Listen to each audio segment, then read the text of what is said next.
د هلمند ښاروالۍ ریاست مسؤلین ولس ته د خپلو فعالیتونو او معلوماتو ورکولو یو غونډې په ترڅ کې وایي په تېرو 6 میاشتو کې 3 میلیونه افغانۍ عواید راټول کړي چې تر دا مهاله 40 میلیونه افغانۍ په مصرف رسولي دي. دوی وایي هڅه کوي په دغه ولایت کې چې کومې پروژې د تخنیکي ستونزو له امله ځنډول شوې وي دې ته ورته نورې پروژې په پلان کې لري چې ډېر زر به پیل شي.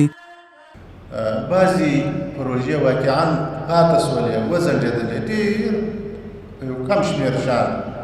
چې هغه د اقلیمي شرایطو د تخنیکي شرایطو د مادي شرایطو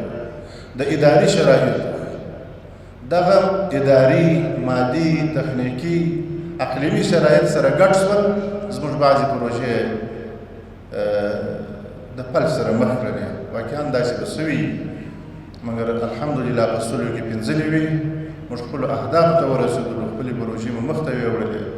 دغه مشرانو د امارت ټولو مسؤلینو د مشر شیخ صاحب څخه نیولې بیا تر فرق مجاهده پورې زموږ او ستاسې دپاره د دې عظیم عذاب د خلاصون دپاره د دې عظیم مشکل د خلاصون دپاره خپل سرونه هم نظرانه کړي وو. هغه ستاسې د جوبه څخه راایستل شوي روپۍ او بېرته ستاسې په خدمت کې د لګولو په صورت کې خو بیخي هېڅ تکلیف هم نه ورکوي. ورته مهال د لښکرګاه ښار یو شمېر اوسېدونکي دا ډول غونډې مهمې بولي او وایي په دې سره به ولس د مالیې ورکولو په ارزښت تر ډېره وپوهېږي. او دغه رقم غونډې چې کول کېږي په دې کې دا د ښاریانو کم هغه فکر چې دی کم هغه د دوی څه خبرې چې دي هغه د دوی فکرونه چې دي هغه دې ته متوجه کوي چې زموږ د ښار دا پیسې چې کم ټولېږي عواید چې دي دا زموږ ښار په دې سره ترقي کوي. ښاروالۍ څخه مو غوښتنه دا ده چې په آینده وخت کې هم کوم پروژې کوم